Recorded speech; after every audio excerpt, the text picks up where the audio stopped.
안녕하십니까. 박훈탁TV입니다. 한국이 윤석열 정부 덕분에 미국 붕괴의 가장 큰 수혜자가 될 수 있습니다. 구독, 좋아요, 알림 설정, 자율구독료 부탁드립니다. 제국은 우리가 생각하는 것보다 훨씬 더 빠른 속도로 붕괴할 수 있습니다. 대영 제국이 쇠퇴하기 시작할 무렵 많은 영국 가문 출신들이 미래에 대한 약속을 찾기 위해서 신세계로 이주했습니다. 사업가 제프 토마스 또한 그러한 영국인들 중 한 명의 자손입니다. 제프는 그의 인생 대부분을 케이먼 제도에서 보내면서 그곳에 사는 영국인들 대부분이 영국이 쇠퇴해서 회복하리라 믿었다고 기억했습니다. 그런데 그런 일은 결코 일어나지 않았습니다. 미국이 영국을 대체하여 세계 최고의 제국이 되었습니다. 영국은 이후 수십 년 동안 우여곡절을 겪었지만 이전의 영광을 되찾지 못했습니다. 수천 년에 걸쳐 존재해온 세계의 제국들은 갱신 없이 붕괴되는 일관된 역사를 보여줍니다. 로마 제국, 오스만 제국, 스페인 제국 또는 다른 어떤 제국을 보든 역사는 놀라울 정도로 일관됩니다. 제국은 한번 무너지면 다시 돌아오지 않습니다. 이것은 오늘날 우리에게 매우 중요한 교훈입니다. 오늘날 미국은 논쟁의 여지가 없는 세계 최고의 제국입니다. 대부분의 미국인은 지금 미국이 공경을 겪고 있지만 다시 회복해서 그 어느 때보다 더 나아질 수 있다는 데 동의할 것입니다. 그런데 현실은 그렇지 않은 것 같습니다. 모든 제국은 동일한 주기를 따릅니다. 제국은 강한 노동 윤리를 갖고 자립하는 인구로 시작됩니다. 그 사람들은 높은 생산성을 바탕으로 강대국을 이루기 위해서 조직합니다. 이는 일반적으로 세계 무역을 기반으로 하는 확장으로 이어집니다. 어느 시점에서 이는 다른 국가와 협력하기보다는 그들을 지배하려는 지도자를 낳게 되며 바로 이때 위대한 국가가 제국으로 변모하는 때입니다. 미국은 화려하고 공격적인 테디 루즈벨트의 지휘하에 이 단계를 시작했습니다. 20세기는 미국의 세기였고 미국은 승리를 거듭하며 세력을 확대했습니다. 그러나 1960년대 미국이 베트남에서 이길 수 없는 전쟁을 시작했고 1971년 8월 근본이제 포기로 통화를 파괴하기 시작했으며 정부를 전능한 기관으로 확대하기 시작하면서 쇠퇴가 시작되었습니다. 그럼에도 불구하고 이 과정은 장기간 지속되는 경향이 있으며 전반적인 제국의 쇠퇴는 수십 년이 걸리는 경우가 많습니다. 그런데 제국의 붕괴는 매우 놀라운 속도로 진행될 수 있습니다. 이 단계에서 일어나는 일은 학교 운동장에서 일어나는 일과 매우 유사합니다. 깡패는 그의 힘과 공격적인 성향에 의해서 천천히 상승합니다. 여러 번의 성공적인 싸움 끝에 그는 처음에는 존경을 받고 다음에는 두려움의 대상이 됩니다. 그런 다음 그는 전리품을 원하는 그의 하수인들을 동원해서 다른 남학생들을 위협하면서 그의 명령을 수행하게 만듭니다.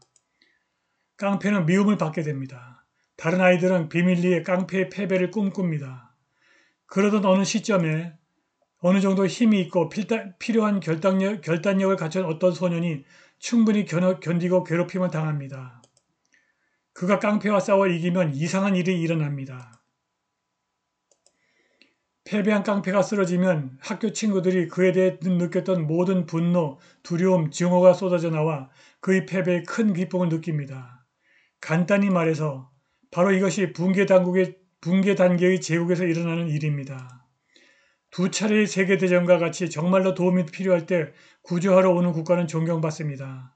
그러나 그 국가가 아프가니스탄, 리비아, 이라크, 시리아와 같은 국가를 침공하기 위해서 어떤 핑계를 대는 깡패로 변모하면 그 동맹국들은 계속해서 그 국가에 굴복할 수도 있지만 은밀하게는 그 국가를 두려워하고 그것이 무너지기를 바랄 수도 있습니다.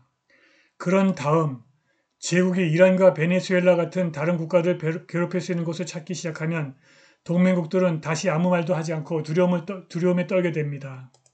현재 미국은 주로 경제전에 주력하고 있지만 이것이 세계를 자신의 패권 아래 굴복시키지 못할 경우 군사적 공격 가능성에 대해서 어떠한 선택도 가능하다고 거듭 경고해 왔습니다. 미국은 무모한 깡패가 되는 고전적인 단계에 이르렀고 그 결과 동맹국들의 지원 구조가 분리되기 시작했습니다. 동맹국들이 물러나 미래를 위한 다른 계획을 세우는 동시에 번영을 창조하는 경향이 있는 제국 내 시민들도 더 푸른 목초지를 찾기 시작합니다. 역사는 이런 일이 수없이 일어나는 것을 보아왔습니다. 가장 우수하고 생산적인 사람들이 자신의 미래를 다른 곳에서 찾기 시작하는 두뇌 유출이 발생합니다. 가장 생산적인 유럽인들이 새롭고 유망한 국가였던 미국을 식민지화하기 위해 대서양을 건너온 것처럼 오늘날의 유럽인들도 해외로 이주하기 시작했습니다. 미국은 현재 작동이 중단된 상태입니다. 여전히 강력한 세력으로 보이지만 그 지지대는 조용히 사라지고 있습니다. 가까운 시일 내에 미국 정부가 더 강하거나 집단적으로 자신을 더 강하게 만드는 동맹을 맺은 적에 대해서 공격을 할 가능성이 매우 높습니다. 미국은 경제가 붕괴된 시기에 전쟁에 돌입할 것이며 이는 갑작스럽고 극적으로 명백해질 것입니다. 최종 쇠퇴 즉 붕괴는 놀라운 속도로 일어날 것입니다. 이런 일이 발생하면 대다수의 미국인들은 상황이 반전되리라는 헛된 희망을 품게 될 것입니다. 그들은 집단적으로 우리가 실수했어 라고 말한다면 세상이 그들을 용서하고 예전의 영광을 되찾을 것이라는 희망을 품게 될 것입니다. 그러나 역사적으로 이런 일은 결코 일어나지 않았습니다. 제국을 가능하게 했던 지원 시스템이 제국에서 사라지고 다른 곳에서 활력을 얻었기 때문에 제국은 놀라운 속도로 무너졌습니다. 지금 사회주의 사상이 미국에서 점차 인기를 얻고 있습니다. 동시에 미국 정부는 허공에서 돈을 무한정 인쇄하고 있고 계속 전 세계에 걸쳐 자신을 과도하게 확장하고 있습니다.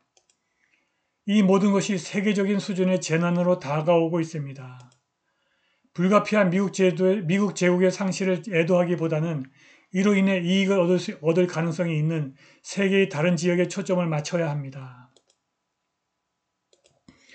미국, 중국, 일본, 유럽 경제가 과잉 유동성과 낮은 총 요소 생산성 때문에 무너지고 있습니다. 과연 글로벌 투자자들이 어디로 갈까요? 전 세계가 지나치게 방만한 통화 정책으로 인해 과잉 유동성으로 넘쳐나는데 유독 한국의 윤석열 정부의 통화 정책은 상대적으로 매우 긴축적입니다. 그럼에도 불구하고 대통령실은 4월 25일 올해 한국의 GDP 성장률이 당초 정부 예상치 2.2%를 넘어설 것으로 예측했습니다. 경제가 계속 성장하고 윤석열 정부가 남은 임기 동안 계속 통화정책의 상대적 긴축 기조를 유지하고 더 나아가 정권을 재창출해서 계속 GDP가 성장하고 통화정책의 긴축 기조를 유지한다면 조만간 들이닥칠 글로벌 주식시장 붕괴 이후 전 세계 유동성이 한국 주식시장으로 대거 몰려들 수 있습니다. 한국의 주가지수가 수십 배에서 수백 배 이상 오를 수 있습니다. 윤석열 정부의 상대적인 긴축 정책 덕분에 한국이 미국 붕괴의 가장 큰 수혜자가 될 수 있습니다. 오늘 방송은 여기까지입니다. 감사합니다.